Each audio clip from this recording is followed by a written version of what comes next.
Welcome to the NE Prep Zone podcast. I'm Stu Pospisil, Mike Patterson. We've just come back from the state girls basketball tournament, and we're going to have a nice little wrap up here. It was quite a week, and first of all, I congratulate you on getting 4 out of the 6 picks correctly. You had a couple close calls either way.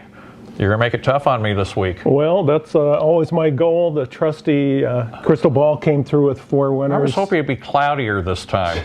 I don't know. It's on a pretty good roll. It is on a good roll. I'm fearful, but I need to look into that crystal ball when I go buy a Powerball ticket or something. But for the time being, I'll stick with those tournament predictions. And yes, we were able to get 4 out of the 6. 2 close calls, but I was happy with that. Well, let's go in reverse order, or the closest game of the 6, and talk about D2. Well, Sacred Heart got off to a great start against Wynot. It's 2 of the blue bloods in Class D2. Wynot actually came back and took the lead late. Sacred Heart went back ahead and then held off Wynot, which got the ball back with about 30 seconds left. Couldn't get that last second shot, so the Irish prevailed. That was one of the winners by 1 point. Class D2 champions, Coach Luke Santo.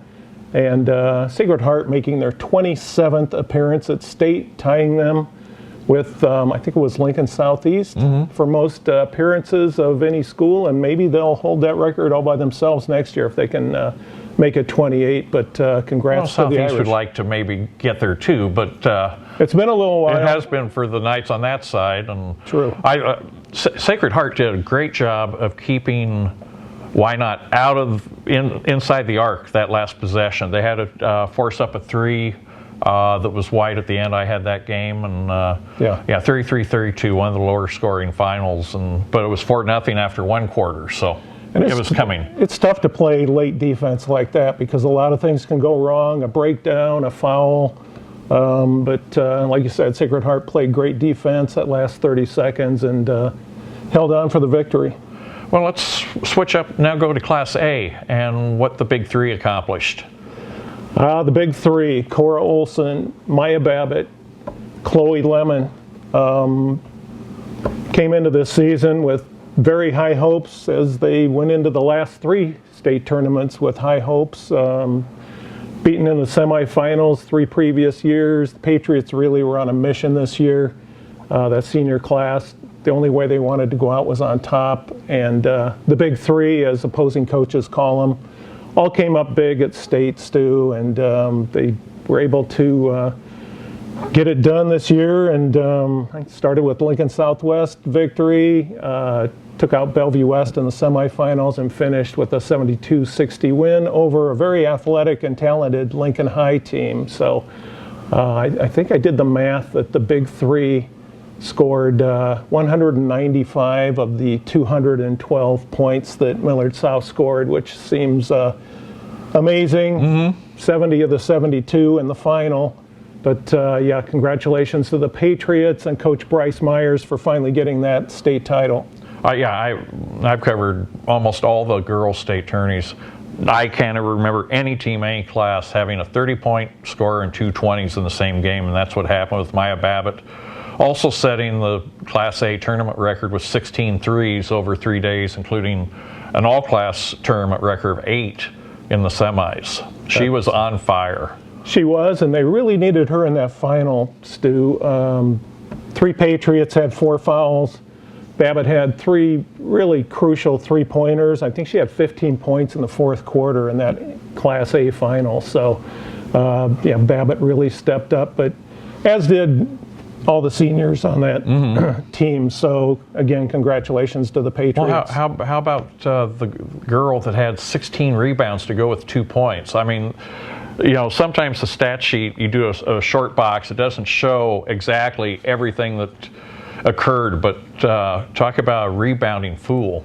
Well, you're talking about Lexi Finkenbeiner, and she had 16 rebounds, as you said, and they needed every one of those rebounds. She's 5'10", and Lincoln High had an edge in height, but she was in there battling, and her contribution, 2 points, not in the point scoring category, but rebounds was just enormous for the Patriots. Yeah, both coaches agreed that was a huge difference in the game. Class B, we know the royalty. It's a Prince and her daughter. Britt comes through again. Britt Prince, the heavily recruited junior guard. Another great tournament for not only Britt, but the Wolves overall, and Britt's mom, Ann Prince. Wolves got it done again, their third straight title in 3 varsity seasons. That's amazing, but when you've got Britt Prince on your team, I think anything's possible. Twice over Omaha Skutt the past 2 years. Right. They're on the doorstep, and they're going. Both have a lot of the same parts back. I mean, we could see another 3 games with these two next year. Could be, and you mentioned Skutt. They had a great season too. They started off with a win over Elkhorn North. That was a Wolves only loss. Skyhawks finished second again, but those were the top 2 teams in Class B all season long. Nobody was surprised they made it to the final, and like you said, I don't think anybody will be surprised if we have a third straight rematch in that Class B final next year. Exactly, and another unsung hero, Grace Heaney, again like Lexi, just boarded so well for Miller or for Elkhorn North that a salute to her and all the other role players on all these championship teams. I'm going to mention another one, but you mentioned Grace Heaney, 6'2", Purdue volleyball recruit, and I think she had 12 rebounds in that final, so her contribution was huge. Have to mention Reese Booth too, Kirsten Bernthal Booth's daughter, also a volleyball player, Northern Iowa commit. Yes, commit as a setter. Not the biggest player, but boy, she is really good defensively. She's made herself a better basketball player. She's pretty much automatic at the free throw line. She scores some points that she kind of takes a little bit of heat off the bigger scorers. So I think her contribution, those 2 volleyball players, was really instrumental for the Wolves. But again, it comes down to Britt having another great tournament for the Wolves, and we'll see. Who knows? She might be making her college commitment sometime in the near future. We'll see about that. But everybody wants her, and we'll see where she ends up. Best fit. That's what you want for any player is best fit. Right. So and let's not forget McKenna Murphy either, who has now played on 2 state championship teams with 2 different schools the past 2 years, coming over from Fremont. I'm glad you mentioned her because she had a big contribution too, especially in that final, to take some of that scoring heat off of Britt. And Prince tweaked her foot there, certainly in the game, and there was a little bit of angst there on that Elkhorn North bench. Yeah. Yes. But players like Murphy had to step up at that point, and she did. And like you said, she was a member of the Fremont High team last year, got a Class A title. Member of Elkhorn North this year, and got a title with the Wolves. So she lived down the street from my in-laws, and now she's going to the neighborhood school. So I think Murphy for Elkhorn North, much like Molly Ladwig, great addition for Skutt. And she'll be back also next year with Peyton McCabe, and they'll just give them a little added incentive, but that's a little ways down the road. Well, speaking of streaks, there's a 4-peat now in Class C1, and Tigers of North Bend, right? North Bend does it again. Boy, those Emanuel sisters, we've talked about them a lot, but North Bend just had a really nice run again. They were able to defeat UTAN by 5 in the first round, Malcolm by 6. I mean, those 2 pretty close calls for them. And they really showed their experience, I thought, in that final against Adams Central. Very composed and just kind of took care of business in that final. Well, it was the lowest total for finalist team, the 28 points, fewest ever scored by a losing team. So that tremendous defensive effort by North Bend in that game. True. And, got to give props to Adams Central. They took out Bridgeport in the semifinals. And high-scoring Bridgeport and held them down. Right. That was a very competitive game, and Bridgeport had a great season. They went into the state tournament as the only undefeated team. We talked about them at length, but Adams Central took them out, and reached the final. But again, North Bend just a little bit tough. And props to Aaron Sterup. We know he had a very tough week last week, losing his father. Aaron was able to guide his team through that really difficult week, and North Bend rewarded him with another title. How about C2?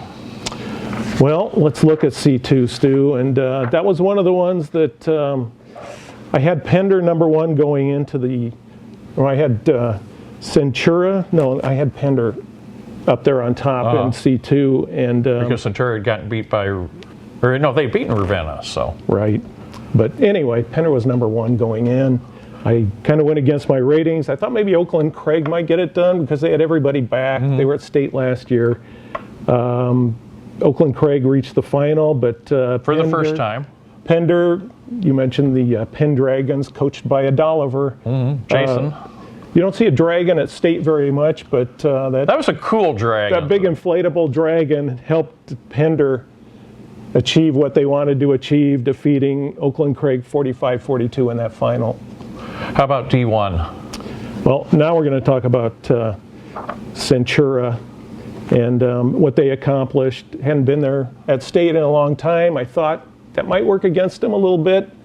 I was mistaken in that because the Centurions were able to come back from a slow start. St. Cecilia, much more battle tested at state tournament. I think that score was 30-15 at one point. Yes, it was. Centura came back and won 44-38 to capture the title, deny the Hawkettes, who were the C2 champion last year, another championship. So props to Centura and the very nattily dressed Le'Theon Brown in his maroon velvet blazer that he was wearing. He looked the part. And his mother picked it out, okay? He's 25. It was a signature. If it helps him win a state title, he's going to be wearing it a lot. But they might just put in a frame and put it in the trophy case, kind of like Rick Kalura's sweaters from Lincoln Northeast of 25 years ago. Good point. But congratulations to Centura, also to St. Cecilia for making the championship game for the 5th straight year. That's amazing. So Centurions get it done in D1. Great nicknames, Pendragons and Centurions. Gotta love it. Yeah. So, well, that's our wrap up of the girls' state tournament. We'll be back next week with a look at the boys' state tournament as it was. And for Mike Patterson, I'm Stu Pospisil. Join us the next time on the NE Prep Zone podcast.